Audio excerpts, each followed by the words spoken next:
Chapter 9, Inferno. Oh, here we go. No matter how fast the days go by, the memories of Julius never leaves my mind. I can still feel the way his breath tickled my skin when he whispered those awful things to me. My body shivers involuntarily at the very thought. Nothing I do seems to help me forget. I took an extra shift at Veritas today simply so I could focus on work and nothing else. Every time I sense the negative feelings bubbling up in my chest, I dive right into some menial task. I ignore my phone vibrating in my pocket and start cleaning the counter for the 6th time this hour. Sorry, Shou. I don't even have to look at the screen anymore to know that it shows who's calling me. Even more than before, I'm aware of how dangerous my very existence is to the others. It hurts to even think about it, but Shou and the others would be much safer without being close to me. The very memory of Shou getting hurt protecting me makes me feel sick. I'll never forget the good parts of that day with Shou. I loved our day together and how I was able to fall asleep at his side. But the next day I realized I just couldn't face the thought of continuing to put Shou in danger any more than I have. In the end, all the bad things just added up. I've been trying to avoid everyone as much as possible without being too obvious about it. I think that's the wrong choice, Harkura. I think there's strength in numbers. It's awesome that you're trying to protect Shou and the guys, but you're just gonna put them in more danger because they're gonna desperately want to come and protect you, and could easily be their downfall. If you're trying to protect them, this is probably not the best way to do it. I think that there is strength in numbers, and they're gonna protect you anyway. So don't. If you fight it, that's going to keep them off their guard. That's just my opinion. I glance at Shinji, who's talking to a group of customers out front. Our eyes meet for a second, and he gives me his usual smile. He hasn't said anything about my change in behavior, and he doesn't even try to pry. I'm thankful because if I know I try to explain it, my resolve might crumble. I miss spending time with Shou, but I can't risk it. Angel? Images flash through my mind of all the horrible things that could possibly happen to my friends. If I'm not close to anyone, Yulia shouldn't go after them, right? Wrong, Harkura. Angel, hello? The sound of my name being called snaps me out of my thoughts. It's my professor, isn't it? Huh? Yep, I was right. I whirl around to see Hikaru sitting on the other side of the counter, smiling rather serenely at me. Oh, Professor Kazama. Hello. I've been trying to get your attention for a while, Angel. It looks like you were pretty spaced out. I can feel my cheeks start to burn. Oh my god, I'm so sorry, Professor. What would you like to order? This is so embarrassing. Some hot sake, please. I blink. Professor, you do know this is a coffee house, right? I do. I don't have time to react before Shinji reaches out from behind me and places Hikaru's order down in front of him. Here you go, Professor K. Bit early for your usual, though, isn't it? So it is. I look from Shinji to Hikaru, who just lets out a little chuckle and shrugs, taking a sip out of his sake. I get the feeling that they have gone through this particular exchange before. As Shinji walks away without a word, I'm left standing in place. I didn't even know we serve alcohol. Are we even allowed to? Well, whatever, I'll ask about it later. I start moving towards the back room when Hikaru calls out to me. Angel, wait. I look back. Yes, Professor Kazama, do you want to order something else? He remained silent for a moment. His vibrant aqua eyes seemed to pierce through my very soul. You seem troubled, Angel. Is everything all right? If you need someone to talk to, I'm here for that. I swallow the lump forming in my throat. Part of me wants to pretend like I'm fine, like everything is okay. I know if I smiled right now and told Hikaru I'm okay, that he wouldn't question me further. But I bite my lip. His unexpected kindness really hits home right now. Maybe someone like him can help. I'm not entirely sure where to even start. I look around before hesitatingly taking a seat next to him at the bar. I begin talking in a low voice, finally speaking the things I felt like I could tell anyone. I recently learned that there is someone after me because of what I am. I know that if I remain close to everyone, that I'll just cause them trouble. I don't want the guys getting hurt, so I think it'll be safer for them if I'm not close to them anymore. Hikaru looks pensive, as if thinking of how to phrase his answer. I assume this means you haven't told them of this plan of yours, then. I nod. I think you shouldn't cut ties with your friends so easily. I agree. Tell them the truth and let them decide on their own. I agree. It's never pleasant when someone decides for you, taking away your ability to choose. Okay, Hikaru and I are totally in the same boat. Let them make their own choice. I agree. Whether they want to stand by you or distance themselves, it should be up to them. A heavy feeling settles over me. His words make me think of Shizuka. She gave me these powers without giving me a choice if I even wanted them. No matter how it turned out in the end, I was forced into it. Knowing how it feels to have something taken out of your control, could I really do it to them? Nope! Tell them. Go to them. Even as I ask myself this, I already know the answer. Wasting no time, I pull my phone out right in there and send them all a text message asking to meet up as soon as possible. I turn back to Hikaru and give him a little bow. Thank you for your advice, Professor. It was very helpful. If I was helpful to you at all, I'm glad. Right, Harkura, time to get back to work. I jump right back into work with renewed vigor. Everyone managed to find some free time pretty quickly. Shou offered up his apartment as a meeting place, no questions asked, despite the way I've been avoiding him. When he opened the door, he looked both sad and so happy. But I think he knows what I want to say to everyone. I'm sitting in the armchair with a perfect view of the room and everyone. My heart beats like a drum. I fidget with my necklace tugging and twisting the star between my fingers. Finally telling them something this big, my nerves are totally fried. Shou, Tetsuya, and Takumi sit somewhat awkwardly together on the couch. I almost wanted to laugh at how annoyed Tetsuya looks from being squished in between the two. It's been a while since we all met up like this. Heh, yeah, I guess everyone's just always busy with stuff. Tetsuya, what? Hey, Hirayama, how much longer are you going to take? I can hear Shinji laugh all the way from the kitchen area. Chill, Tetsu. Nearly done. As soon as Shinji says this, he comes out holding a tray of various drinks in one hand. With a sigh of a practiced skill, he places drinks out for everyone at the coffee table one by one. Peach tea for Shou, mocha tea for Tetsuya, black coffee for Takumi. Thanks. Thank you. Shinji glances at me and winks. And a hot chocolate for the lady to calm the nerves. Thanks. So embarrassing. I thought I was hiding my nervousness pretty well. Graciously, I take the mug from his hands. Just the smell of chocolate seems to help. Silence reigns in the room. Everyone sips their drinks, patiently waiting for me to start. I sigh. As the seconds tick away, it becomes harder and harder to speak. I start to feel like my throat is closing up. I move to take a sip of my hot chocolate when I feel a warm hand on mine. I look to the side to see Shou gently smiling at me. It's okay. Take your time. He gives my hand a light squeeze, but he doesn't let go.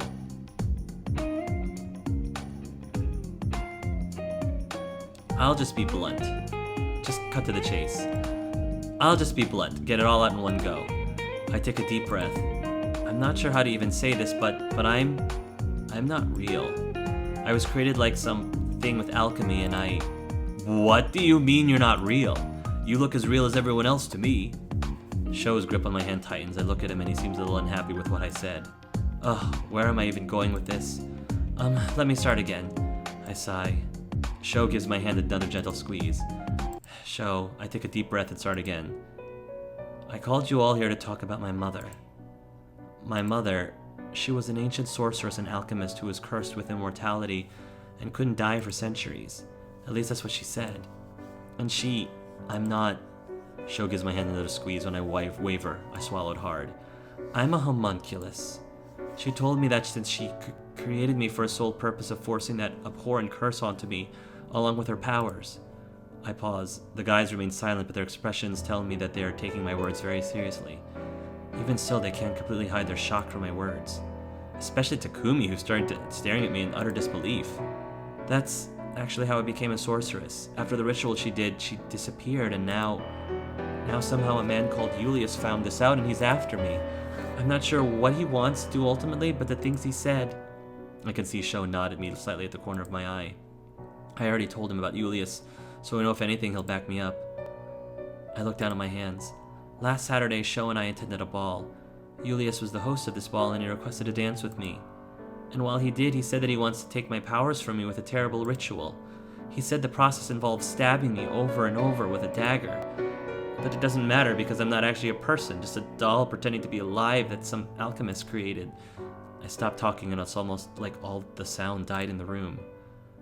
What the F? Takumi stands up and clenches his fist. His sudden angry shout seems to snap everyone else out of their stunned states. Wow, I'm not used to seeing Takumi so angry. That's... I look at Shou. Even though he already knew all this, he doesn't look any less angry when he first heard it. But then he gives me a reassuring smile. It doesn't matter how you were born or why. Human or homunculus or whatever, you're still you. Shou's right. In the end, all that matters is who you are, not what you are. And besides that, you have your own aura, just like everyone else here. You're alive and real, Hakura. That's right. And who the heck does that guy even think he is? We should report his sorry bum to the SSU for threatening you. Report his aid to the SSU. I hate to say this, but so far there hasn't been any actual crime, so they couldn't really do anything. Even if there was, that's assuming he's not too powerful for the police to stop.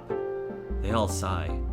It doesn't matter. We'll stick with you no matter what, Hakura. We'll do what we can to protect you. That's what friends are for anyway, right? Just friends? His proclamation is met with a round of yas and nodding.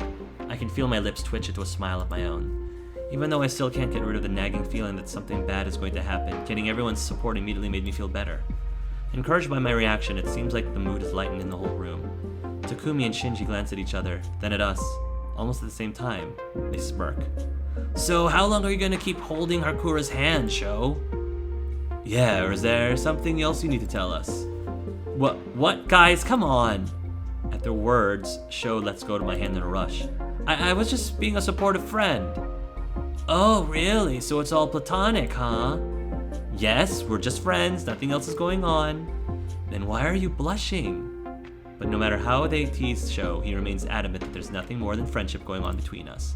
I decide to help Shou out a little bit, even if I fervently wish it wasn't true. I think he's blushing because you won't stop teasing him. Shou is telling the truth, though. We really are just friends. Even as I say the words, I can feel a sharp sting in my heart. I'm all too aware that this is not the time for any romantic revelation, so I push any disappointed feelings aside. I can start thinking about feelings when I don't have someone try to hurt those around me. I can't remember the last time I was so happy for the weekend to come. It's been a few days since the meeting between everyone, and since then they have been intensely supportive of me, and more than a little overprotective, going so far as to play bodyguards on rotation, which meant I barely had any time for myself. I can't believe I managed to actually convince them to knock it off for now. In the end, all it took was me saying that I would just stay home all weekend, which as it turns out might have been exactly what I needed anyway. There's so much happening in my life, it's crazy. I grin as I sit down in front of my laptop. Time to relax. With a hot chocolate in hand, I sit back, I get comfortable and click play. It's been far too long since I've had time to watch anything. It's gonna take me so long to catch up to the new episodes. I feel giddy at the thought of just relaxing all day and watching anime. It doesn't take me long to finish an episode, and it's only then do I notice that I received an email from Shou. Oh, Shou, he's such a worrywart. I bet he's checking up on me again. No subject. Shou Hattori. October 10th at 7:46 a.m. Hey, I'm sorry I didn't say anything before, but I followed Julius around. You what? He got on a plane like a half an hour ago. Couldn't follow him, so went to check out his place. You what? I thought I might be able to find something against him, so maybe he'd back off from you. I'm in his mansion right now. You're what? And I'm actually thinking I found something. I'm not entirely sure what it is, but I think it might help. Come over, I'll wait for you. Shou. Oh gosh. I can feel my heart sink into my stomach as I read those words. I'm in the mansion right now? Shou, what the... That idiot? What is he thinking? I send a quick, I'm coming, and drop my phone on the couch as I rush to get changed. I practically jump into my shoes and run out of the apartment. Around an hour later, I get inside of Julius's manor without any problem. It looks like Shou left the door unlocked for me. The place seemed quiet, and without much thought, I wandered towards the ballroom. I stand at the entrance. Filled with only silence, it seems different somehow, vast and empty. I look around. Hello? Shou? Are you here? I walk further into the empty ballroom. Shou? This is pointless. I should just call him and ask where he is. I reach into my pocket for my phone, only to realize that I forgot to take it with me. I sigh. Dagnabbit, I had no choice then. I take a deep breath and yell at the top of my lungs. Shou, where are you? No answer. I sigh again. Maybe he's upstairs then? I turn to leave the ballroom when I hear a soft thud. I stop in my tracks and look back. For a second I wonder if I'm seeing things, a mop of blonde hair peeking out from behind one of the pillars. I feel sick. I step closer and closer. My heart nearly stops when I see Shou slumped over by one of the far-off pillars. Oh gosh. Shou! I run towards him and nearly slip on the stone floor. When I reach him, I freeze. On the ground is Shou, bound and gagged. Upon seeing me, he looks up at me wide-eyed, and I gasp at his bruised face. Oh, this was a trap. Oh, this was a trap. They got his cell phone. Shou wasn't the one who actually sent me that message. Somebody took his phone and sent me that message. It's a trap. Why didn't I see this coming? Oh God, Shou, what happened? With a shaky hand, I remove the tape from his mouth, and almost immediately he yells, "Run, Hakura!" What? Shou? Please, it's Julius. He caught me last night and used my phone to email you. Oh, just leave me here and run. An unpleasant chill shoots through my spine. He's not here though, is he? And don't be ridiculous, I'm not leaving you here. I just have to get these ropes off of you. I ignore my hammering heart and work on untying Shou. No, I don't think he's here. After sending you the email, he left somewhere and I haven't seen him since. Yeah, but he knows I'm coming for you though. I even said so, I texted so he's not that. He's waiting. I'm sure he's here. Why would he message me telling me that he left town? Oh, should have guessed. Shou would be so stupid as to actually go explore this place. I try my best to give him a smile. See? That means we can still get away together. In hindsight, I was so panicked at the thought of Shou doing something so reckless I didn't stop to think if he actually would. The ropes around his hands are tied so tight. I glare at the knots as I try to undo them. Shou looks at me with a serious expression. Hakura, before it's too late, I'm not leaving you. I snap at him. Shou looks surprised at my glare. I won't leave you. I whisper and get back to untying the ropes. With one last tug, they fall apart. Surprised by my success for a moment, I forgot to react. No, Hakura, this isn't time to space out. I jump to my feet and Shou quickly gets up. We look around, but the ballroom still seems to be empty. Maybe we're lucky and Julius got delayed somehow. I hear Shou whisper from behind me. Yeah, maybe. I have a bad feeling, though. Let's get out of here before he decides to show up. We silently move through the room. We make it halfway across the ballroom when I hear a metallic click from above. I look up just in time to see one of the chandeliers detach and fall. Really? A chandelier? You're throwing a clue at me? As in the movie Clue. A scene from the movie. I jump back, pulling Shou along with me, barely in time to dodge the falling object. Ah! I miscalculated my steps and tripped, falling backwards and pulling Shou down to the ground with me. As the chandelier hits the floor, it shatters into a million pieces, scattering everywhere. Shou somehow manages to cover me with his body. I can feel him stiffen at the impact as the glass hits him full on. The dust settles and we look up. A slight spark in the air catches my eye. It grows and a whirlwind of black flame bursts forth. Oh my! The flames scatter with the sound of flapping wings, revealing Julius in his true form. His massive black wings push away the remaining flames, and his red eyes settle on me. I realize I can't breathe. Even with Shou next to me, I suddenly feel so cold. Julius smirks, playing with a small black flame in his hand. I see that I picked right. He briefly glances at Shou, before his eyes settle on me again. I was wondering whether you would come save the fake Phoenix, and it appears I was correct. Fake Phoenix. Julius seems to completely disregard Shou's presence and looks at me. I am a little disappointed, though. I was expecting more of you, little butterfly. But to have you fall for the very first thing I tried... He laughs. Well, that's more than a little pathetic. I muster everything I have into a glare. Normally I wouldn't have fallen for it. Now that I think about it, that message was plenty suspicious. But the very thought of Shou in any kind of danger sent me in a panic. I rush out without even thinking about the psycho that's after me. I look to my side at Shou. I nearly gasp at the glare he's sending Julius's way. I've never seen him look so peed off. Before I can react, Shou jumps to his feet. Just shut up already! He flings a fireball at Julius, who doesn't even flinch when it hits him. Instead, he chuckles and throws a black fireball at Shou. Oh, no you don't. Shou barely manages to raise a wall of fire as a shield, but when Julius' fireball hits it, the sheer impact sends Shou flying backwards. He flies right into a pillar and with an all-too-loud thud and slumps down to the ground. Shou! I move to get up and run to him, but out of the corner of my eye, I see Julius start to move closer. The predatory glint in his eyes makes me swallow hard. The grin he gives me is positively sadistic.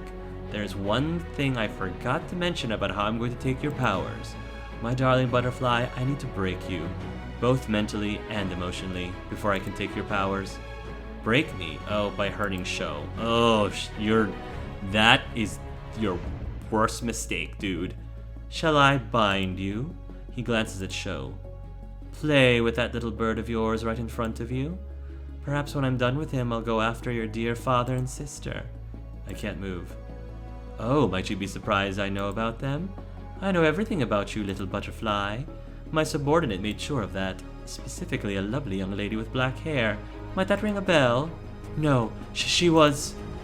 All that time, weeks before I even met him, Julius was the one who was truly haunting me. Julius chuckles. This ritual normally kills people, but you can't die, so I wonder. It will be an interesting experiment, testing the endurance of a true immortal. My body is shaking. Move! He seems to notice my frozen state and laughs, amused at my terror. It's a shame you're the only one I can test it on. There is another, but... He's impossible to catch. It's unfortunate, but one immortal is more than enough. He walks towards me at a leisurely pace, step by step. I can't stop shaking, I can't move. What do I do? Parkoura! Huh? Shou's voice brings me back to my senses. I look back to see him clutching a bleeding arm, but his eyes shine with defiant fire. Suddenly I feel my hair melt away. Without hesitating, I get up and get into a fighting stance, both fists clenched. There is no way I'm going to just let you do what you want. Julius stops and gives me an odd look. Then, as if the very thought of me stopping him is some of the most ridiculous thing he's ever heard, he bursts out into laughter. My eye twitches in irritation. You! Stop me! Do you even know what you're doing? You are so new at this. Have you even been in a real fight before, girl? I'll admit it. I'll not respond. Don't respond. I'll give him the snarky clam glare. I don't want to admit anything to him. All I can do is glare. No answer then. Very well, then my assumptions were correct. Shizuka truly taught you nothing. Shizuka? Her name is the last thing I expect to come out of his lips. Oh, surprised I know that name. He chuckles. It appears she kept many secrets from you. Julius begins slowly walking back and forth as she speaks. My eyes follow him as if he was a viper that might strike at any moment, but he never takes a step towards me. He just enjoys the sound of his own voice. Or he's doing this to mess with me. Probably both. Ah, the legendary sorceress Shizuka. There are few who do not know of her. A woman so skilled and powerful she could stand her ground against the gods, all on her own. He pauses, a smile tugs on his lips. However, it's anything but gentle. And then there's you. Heh, I admit it. I went after you because I knew defeating Shizuka would be impossible. When she gave up her powers like that, I saw it as an opportunity. I'm sorry to say, little butterfly, you are very easy prey. Regardless of what he says, he doesn't look sorry at all. I open my mouth to reply when he suddenly throws a fireball at me. Oh! I jump out of the way, just barely. The fireball flies past me so close I can feel the intense heat of it for a split second. Alright, so maybe I really don't know what I'm doing, but I will sure try.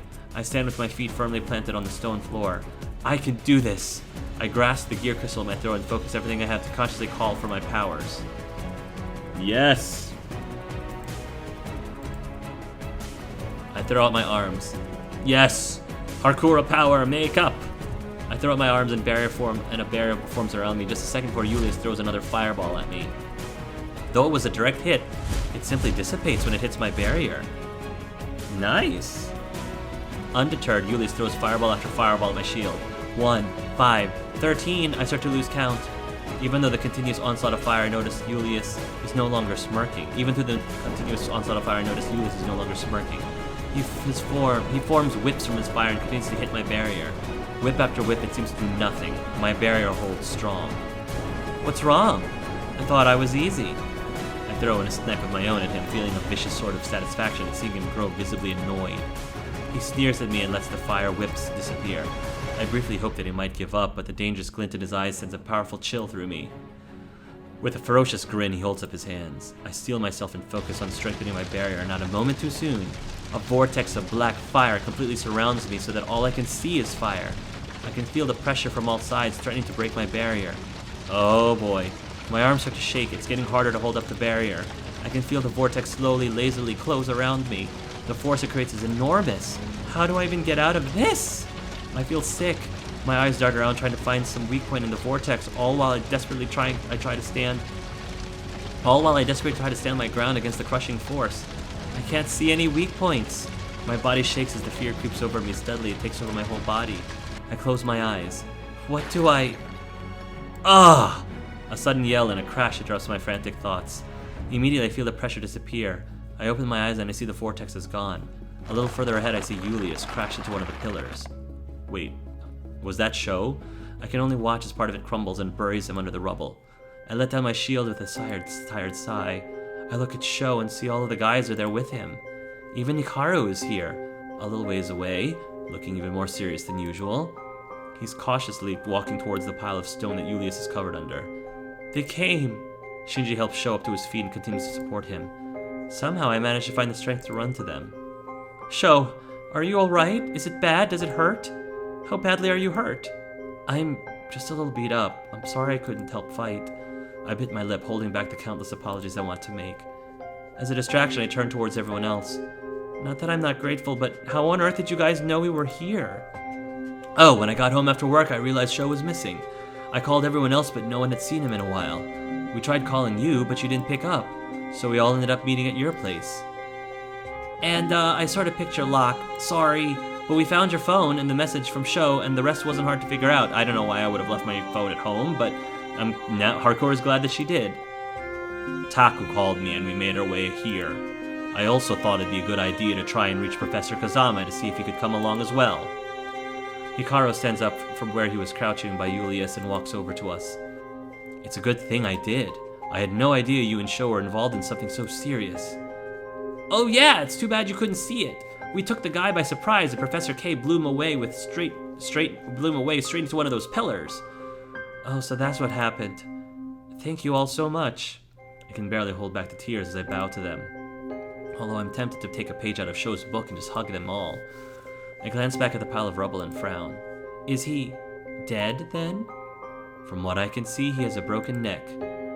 Wow, just like that, we stopped him. Oh, so Julius is dead.